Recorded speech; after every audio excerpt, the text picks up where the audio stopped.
let's come to the next section, the secret pool of good ideas. Secret pool, very interesting. It sounds very intriguing, isn't it? Now, what happens is a lot of time we feel that where am I going to get good ideas from? Is there a secret place where these creative people are getting their ideas from, or is there a source from where I can derive all these exciting, creative, new ideas? Well, ideation is actually a very natural process, and as I said, it becomes perfect with practice. But of course, your level of thinking also needs to be polished as and when you go. But always there is a good base, or there is always a good fundamental resource of ideas which are there. But how you use those resources and create ideas from them completely depends on how you ideate. Okay. So first I told you about the creative ideation techniques, that how you can deliberately create patterns from your fundamental resources or from your idea dots. Now, if you want to enrich your idea dots, if you want to enrich your knowledge or your information or your resources from which you derive these ideas or patterns, then there is a secret pool of ideas where you can actually create a whole capital or a whole, should I say, a bank of ideation resources. All right. So I'm going to tell you what these pool of ideas. But before that, I want to tell you that usually no ideas are extremely original. Okay, they are always inspired by somebody or something. But that doesn't mean that the ideas are copied. There is a lot of difference between copying an idea and getting inspired by something. Okay. Now, for example, say Environment Day, or it's it's all about pollution. Now, Environment Day is a concept. Okay, it's all about green. Now, from green, you can actually get an entire theme for a particular event. So, does that mean that you copied Environment Day? No, Environment Day is just a concept. It's just a universal idea. It is something which everybody practices. Okay, so it's too generic now to become a specific idea, but you can make it specific. You can actually give it a nice name or a nice theme around it. You can use it for an event as well. Okay, so as I said, no ideas are purely original, but how you use your resources or how you use your pool of information and create something specific, that becomes an idea. All right. Moving on. Where do you get inspiration from for these particular ideas? When you say that ideas are not original, they come from somewhere, some inspiration, where do you get the inspiration from? Okay, now these are some of the biggest sources of inspiration, especially for event management. Okay, the first source of inspiration is what you see here is pop culture. I'll explain to you what pop culture is. Destinations, all right, I'll explain this as well, and festivals, all right. Events borrow a lot from these three sources of inspiration. And what do each of them mean? When we say pop culture, it could be anything which is popular universally. Say, for example, films, as we all know, or comic books, or they could be just books, or it could be something which everybody knows about, maybe a person, a particular person, a personality. But these are pop culture, means popular culture, and they cut across. It could be a sport, for all you know, like everyone is very fond of football. So you could have football as a theme. If somebody is fond of superheroes, you could have superheroes as a theme. So themes are there. You can borrow a lot from pop culture. There is mythology, there is fashion, there is technology, there is art. So can you think of any event which is your favorite or which you have attended, which come from pop culture? So there are some EDM music events that is based on pop culture. Okay, and there are movie festivals that is based on pop culture of films. Then there are these, spy events which are maybe based on Sherlock Holmes. Then there are these themes called, these classic Great Gatsby. So the inspiration is the book called Great Gatsby. So on and so forth. It's incredible how many ideas pop culture can give you. It's incredible that these characters or these pieces of fiction can actually give you real ideas which you can take and make an entire event out of. Okay. The second source of inspiration is destinations or places. Again, these are very important in rewards and recognition kind of events. Say a lot of these dealers, a lot of these people are taken by the companies that they work for when they do really well in their sales, or when they achieve certain milestones, or when they achieve their targets. they're taken to foreign or exotic destinations like say Spain or like Turkey. Somebody's taken to Japan, somebody's taken to some any other, maybe an island. So every company tries to make their people feel special, who have worked really hard and who have really achieved something. So many times these events, they borrow a lot from the destination that they are going to. So for example, if you're taking them to Spain, then you will use a very Spanish theme for the whole event. So right from the time you create a teaser campaign to what you serve them in the flight, maybe, or how you take them from the flight to the venue, to the hotel. At the hotel, you will do something very Spanish for them. And all these elements in your event design will depend on maybe the destination that you are going.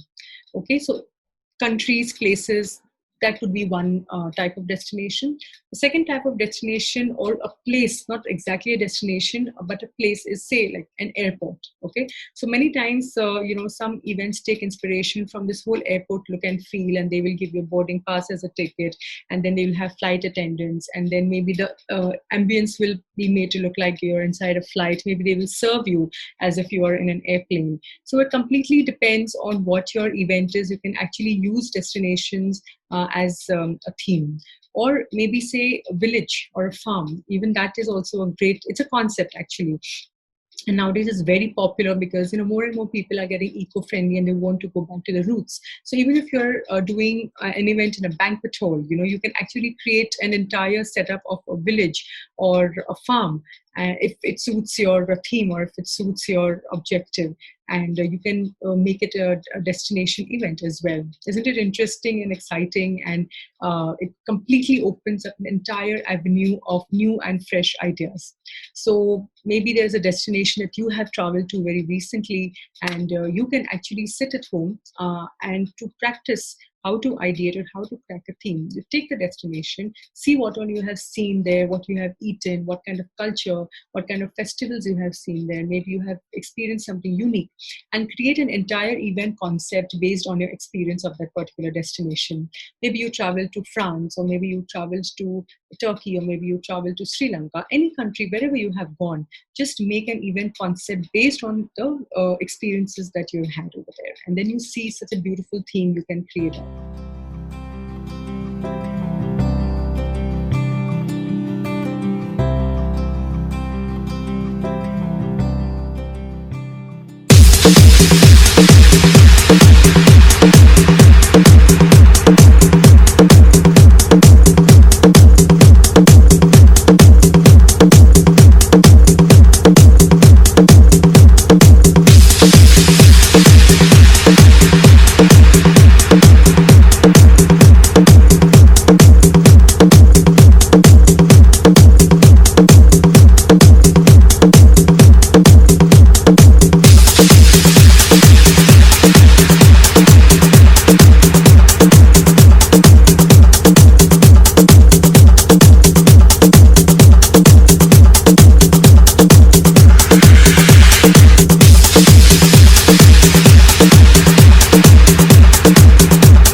So festivals are yet another example of creative inspiration, and we can borrow a lot from these cultural or religious festivals that we know of or that we experience in our country or in another country. Okay, so if you remember in the first session, there was an example I had given. Say you are doing a corporate party, which is all about let your hair down and have fun. And the theme I had suggested was Mardi Gras. So Mardi Gras is nothing but a masquerade, and it's all about purple and golden and green colors. And they have a certain ritual. They have parades and they have a lot of rituals around it. And it is a Brazilian festival that is very popular around the world. A lot of countries also have these parades. So if it's a very party-like atmosphere, so it's a festival, and we have borrowed a theme from it. Okay, now you'll be surprised, but a lot of places have actually had color festivals as a theme of an event. They've actually created a property out of it. So this color festivals is inspired from which country, if you can guess? It's inspired from India. Okay, so we have Holi. Every spring we celebrate Holi together with colors and balloons and water, and sometimes with friends or sometimes with family.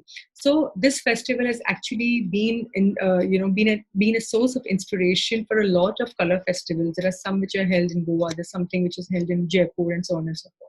So festivals can actually be a great source of inspiration for your ideas, and you can actually do it for any event that you are thinking of. It could be a team activity, it could be a fun activity in an event as well. Then say lighting of the lamps, or say the lamper festivals. So a lot of corporate events use this activity for team building. So when they have to take a pledge, for example, if it's a sales event and the employees have to take a pledge that they're going to do better next year, or they're going to pledge to not be defeated by the challenges, then they light these lanterns and then they release it in the air, or they release it in water if there's a water body around, as a icon or as a symbol of togetherness and of solidarity. So these kind of things are very, very relevant in events, and people like it because they create a different and a new experience. So keep your eyes, ears open wherever you go. Enjoy the local festivals. You never know, you can get inspired by them and actually create great ideas for your next event.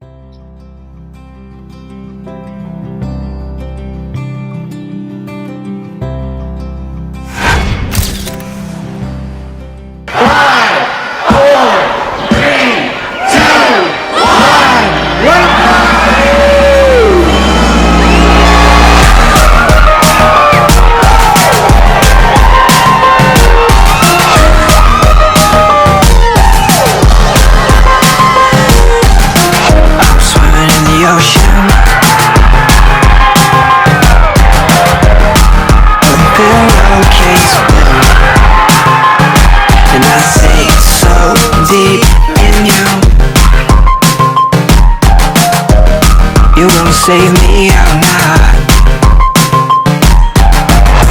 Could we have a moment? Could we have a moment? It feels so real. I'm picking out a blossom, I paint it on the wall. It feels so real. So real.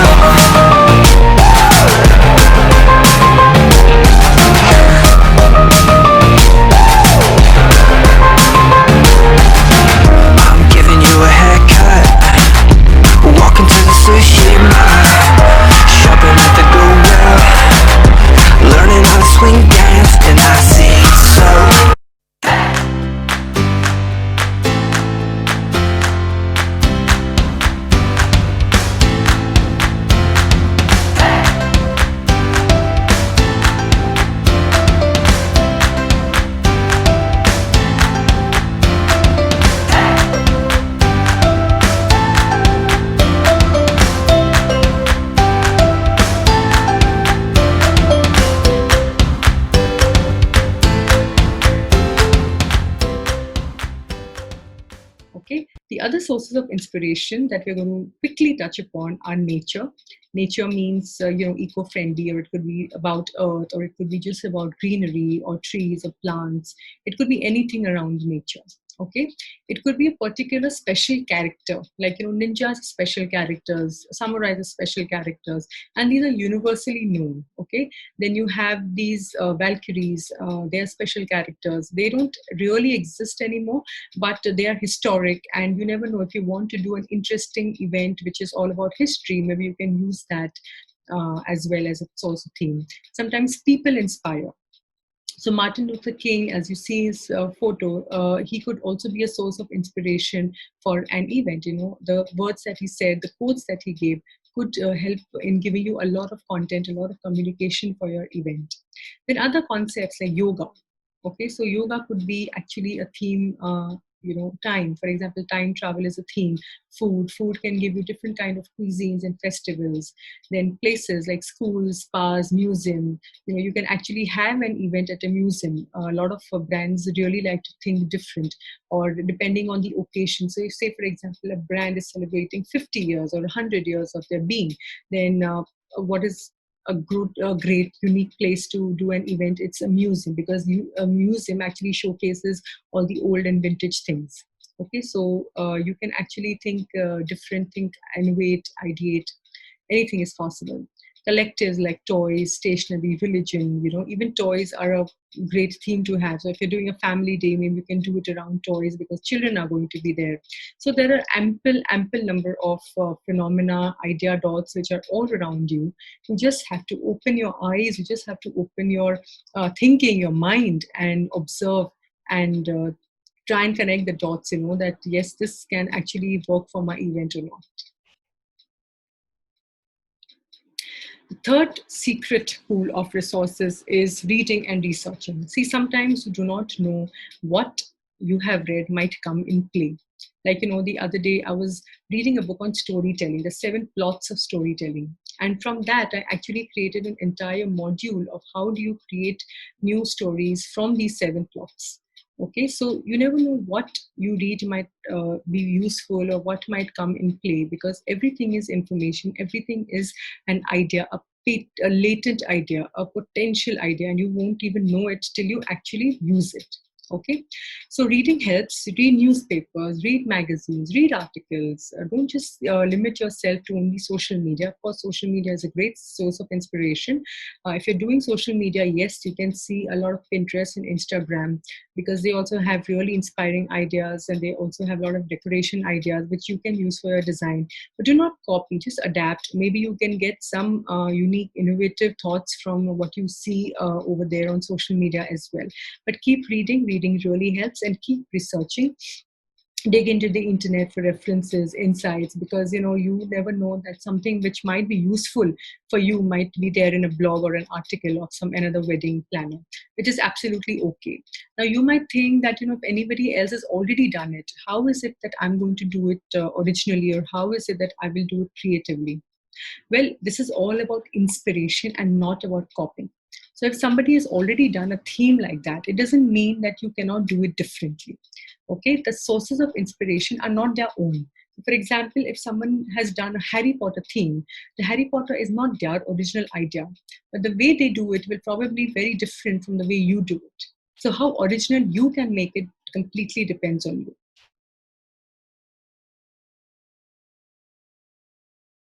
The next creative ideation technique is image associations. Now, you know very well what they say is that an image, a photo, a picture speaks 1,000 words. And sometimes what you cannot explain in words, you can get actually from a picture. A picture can give you a lot of new ideas, a lot of inspiration, and which sometimes words or text cannot do. Okay, so let's take a quick example. Find a keyword and look up some images. Okay, so for example, you are looking at motivation. So you want to motivate people in the sales conference that you're doing. Now you look up the internet, look up Google for an image called motivation, and I looked this up.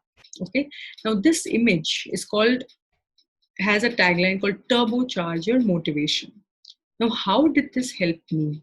Now, is this image really helpful per se? Maybe, maybe not. But what really helped me is this word called turbocharge. Okay, so turbocharge could be a dictionary word which I never knew of, but because I saw the image, it instantly came to me, and I said, "Oh, I never knew this," and this could be a new word or new theme for your motivation event, turbocharge your sales or turbocharge your people and so on and so forth. A turbocharge is a perfect word which is being coined already, and you're not copying it or you're not plagiarizing it because it doesn't belong to a particular person. This is a dictionary word which anybody can use, but you can use it for your specific theme and to make a great impact on your event pitch. Okay, so a new word can give you a new theme as well. Now take an example, a quick exercise. Okay, now the keyword over here is make feel special. So special was a key word here.